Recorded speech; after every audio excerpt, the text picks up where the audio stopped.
Hello. तो hello हाँ, welcome Devdutt Sharma ji. तो देवदत्त जी, शर्मा जी हैं, धन्यवाद। हिमाचल प्रदेश से हैं और क्वांटम कंप्यूटेशन में रिसर्च करते हैं। क्वांटम कॉन्शियसनेस पे भी इनका कुछ काम है जो कर रहे हैं। तो आज हम अपने इस चैनल पे इस चैनल के माध्यम से क्वांटम कंप्यूटर और क्वांटम कॉन्शियसनेस के बारे में थोड़ी सी बात करेंगे, क्योंकि हमारी ऑडियंस जो है कुछ समय से क्वांटम में बहुत इंटरेस्टेड है। तो मैं देवदत्त शर्मा जी से रिक्वेस्ट करूंगा कि कुछ बातें बताएं हमारी ऑडियंस को शॉर्ट में क्वांटम कंप्यूटर और क्वांटम कॉन्शियसनेस के बारे में।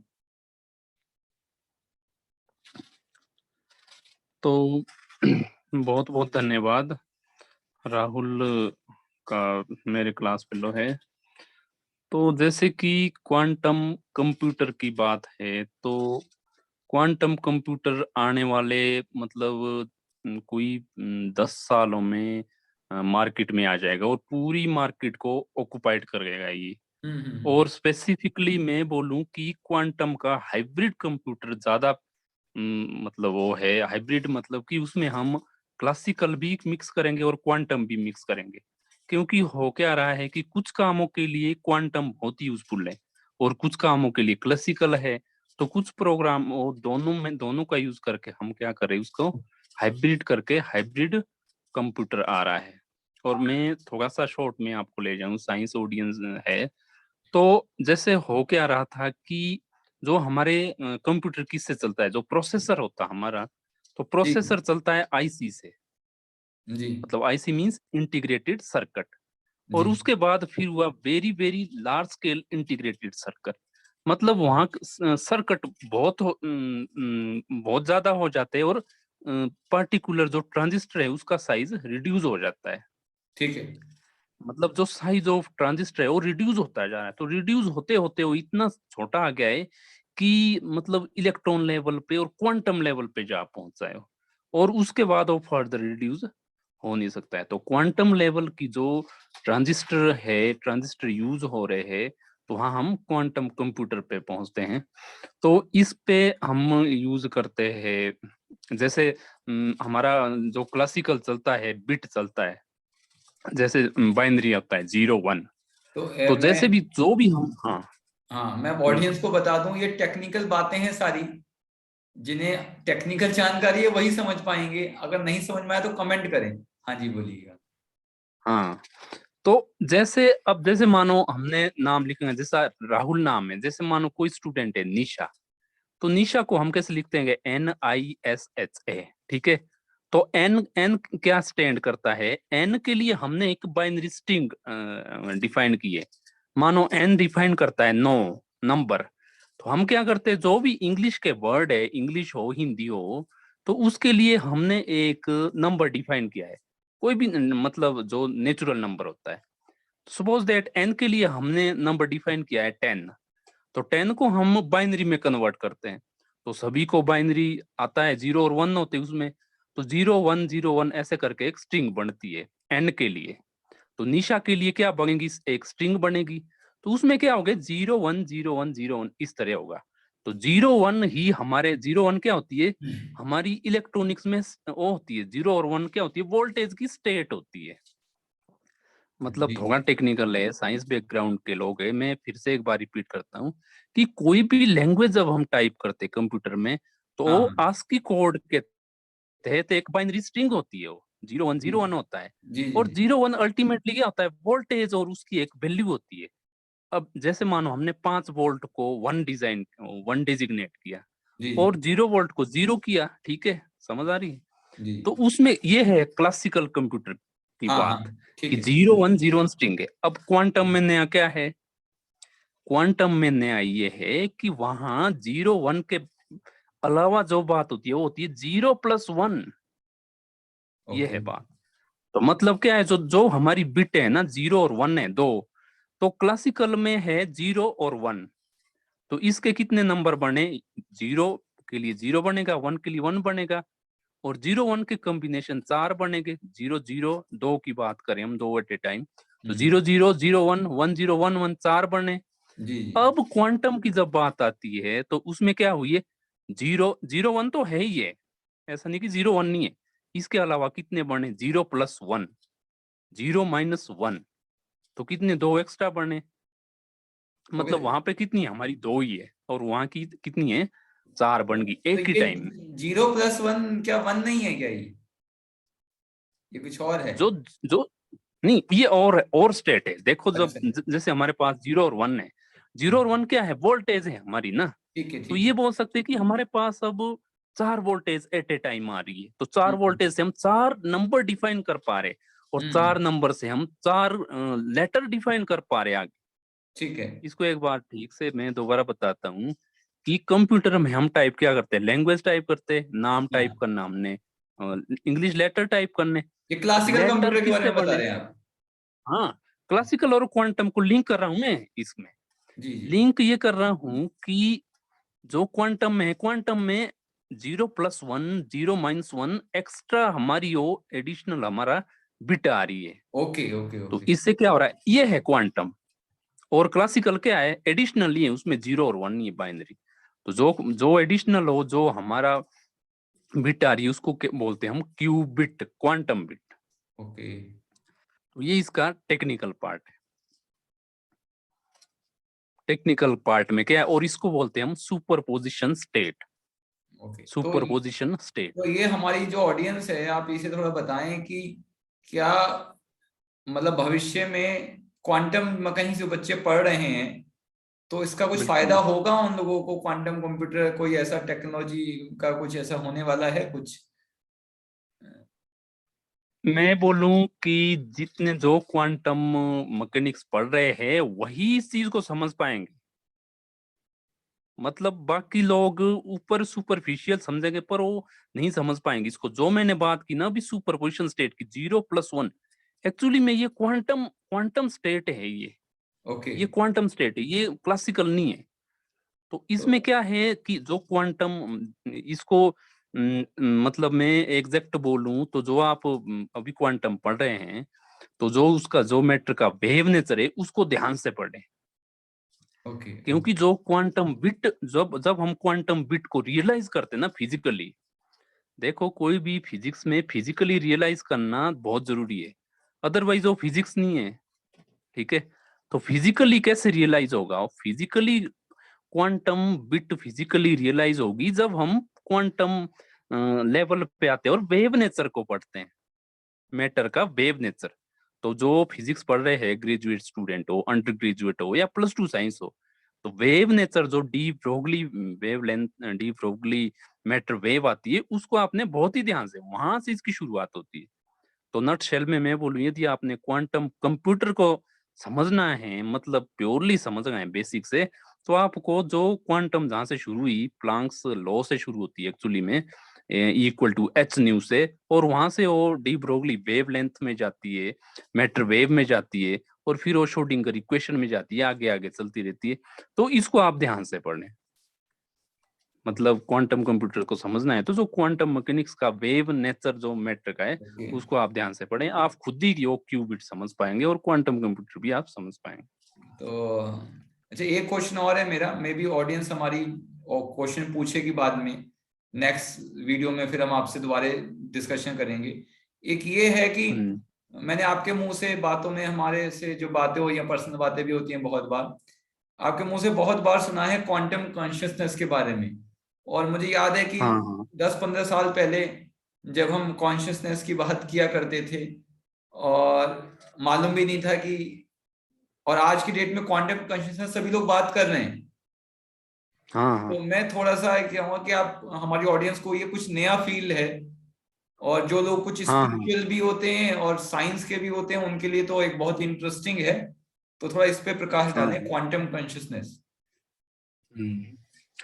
देखो पहले तो मैं ये बात मतलब क्लियर कर दूं कि जो भगवान से रिलेटेड स्टडी है, खासकर जो स्कूल स्टूडेंट, कॉलेज स्टूडेंट, मतलब उनके बीच टॉपिक ऑफ डिस्कशन ये रहता है कि साइंस भगवान को नहीं मानती, या ऐसा नहीं मानती है, या क्या है गॉड के बारे में। गॉड पार्टिकल जब आया तो बड़ा भारी एक क्योस सा फैल गया ऑडियंस में कि गॉड पार्टिकल है, मैं ये बात क्लियर कर दूं कि यदि एक साइंस स्टूडेंट हो तो, और साइंस इसके अंदर स्टडी करती हो, तो ऐसी स्टडी नहीं होती है कि गॉड के बारे में रिसर्च हो रही है, ऐसा नहीं होता है।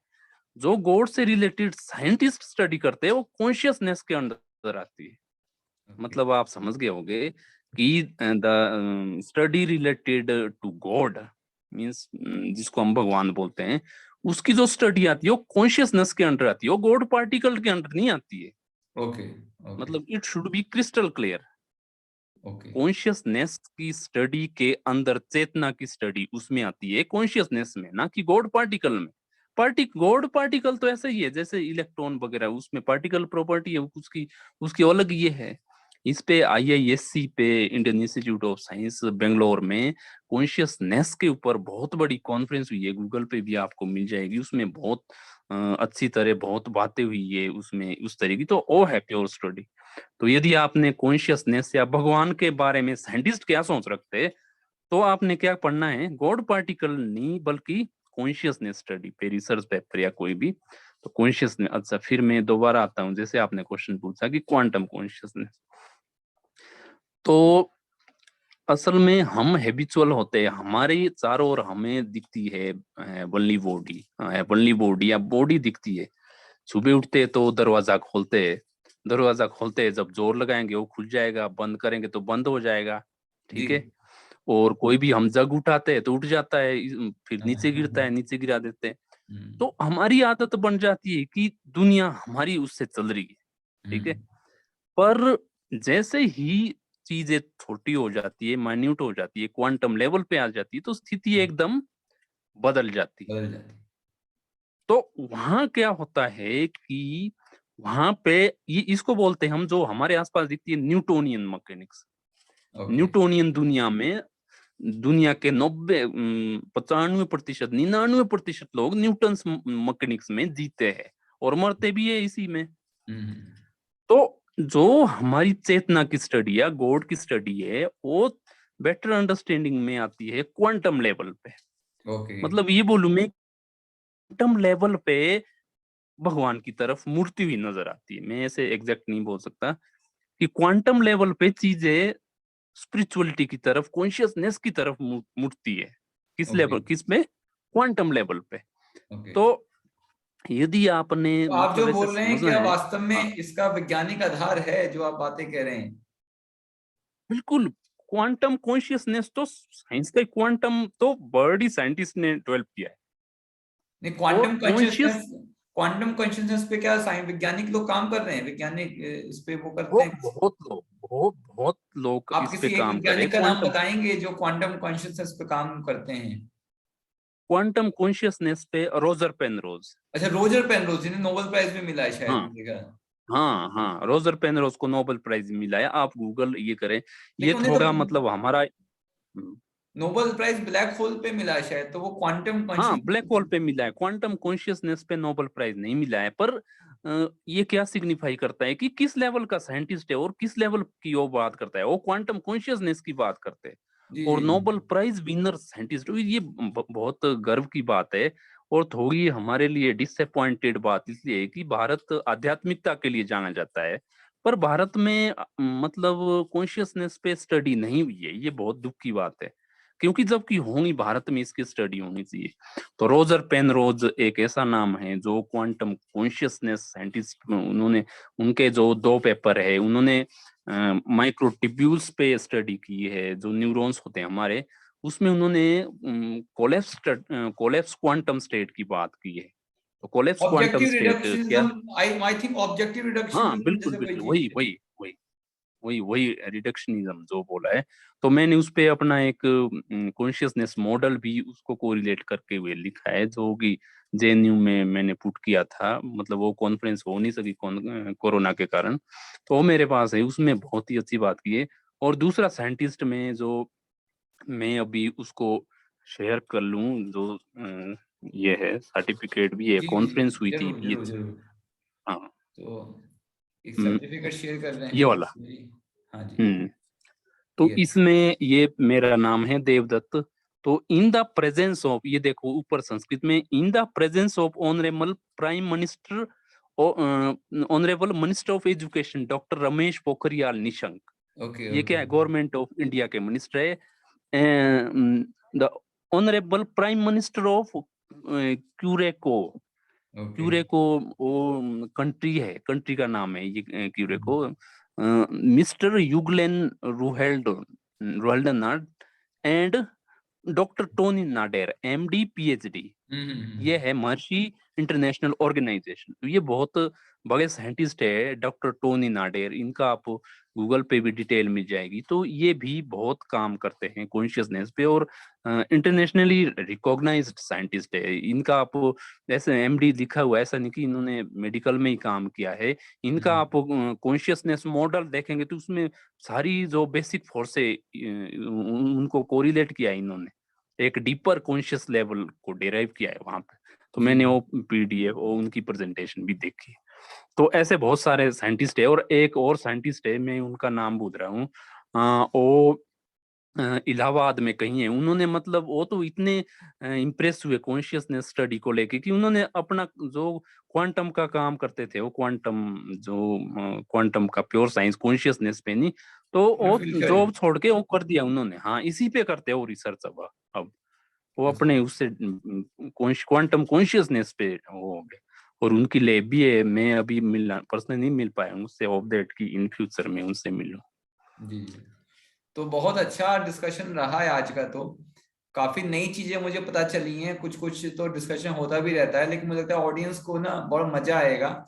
और हम देवदत्त शर्मा जी से मिलते रहेंगे, लेकिन ऑडियंस से मैं रिक्वेस्ट करूंगा कि वो क्वेश्चन पुट करें, यहाँ पे डालें और इस वीडियो को शेयर करें। और अपने जो भी थॉट हैं, क्वांटम कंप्यूटर है, क्वांटम कॉन्शियसनेस, कुछ भी जो भी आपके मतलब कंफ्यूजन है, कुछ भी वो आप यहाँ पे हमें पूछें, डालें। जी, तो हाँ, आप कोई भी क्वेश्चन डाल सकते हैं। खासकर ज्यादातर लोग कंफ्यूज होते हैं इसके बारे में। जैसे मानो एटम बम गिरा तो लोगों ने बहुत क्वेश्चन किया कि एटम बम क्या बहुत छोटा है, कईयों ने किया कि नहीं नहीं कितना होगा। ज्यादातर लोगों की राय थी कि बहुत छोटा होगा, पर जब डाटा रिवील हुआ तो बहुत छोटा नहीं था वो। उसकी साइंस छोटी होती है। साइंस मीन्स कि जो वर्क करता है ना फ्यूजन और फ्यूजन पे, वो एटॉमिक साइंस काम करती है। एटम बम छोटा नहीं होता है, वो बड़ा होता है। वो जहाज से डाला गया, इतना भारी होता है वो।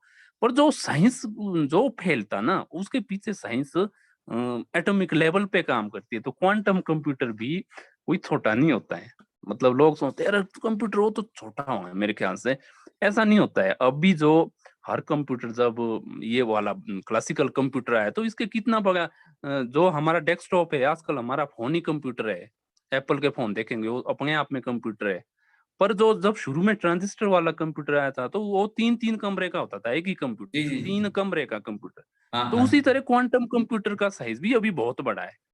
जी क्वांटम कंप्यूटर का साइज लगभग अभी एक कमरे से भी बड़ा, एक कमरे के आसपास है। अच्छा तो उसके वो भी मैं बताऊंगा कि वो एक कमरे का साइज क्यों लेता है और क्यों उसमें क्वांटम ही होता है, वो भी मैं बताऊंगा इस। तो आप क्वेश्चन पुट करें इसमें, जो भी क्वेरी होगी तो उसके अकॉर्डिंग फिर बात करेंगे। जी।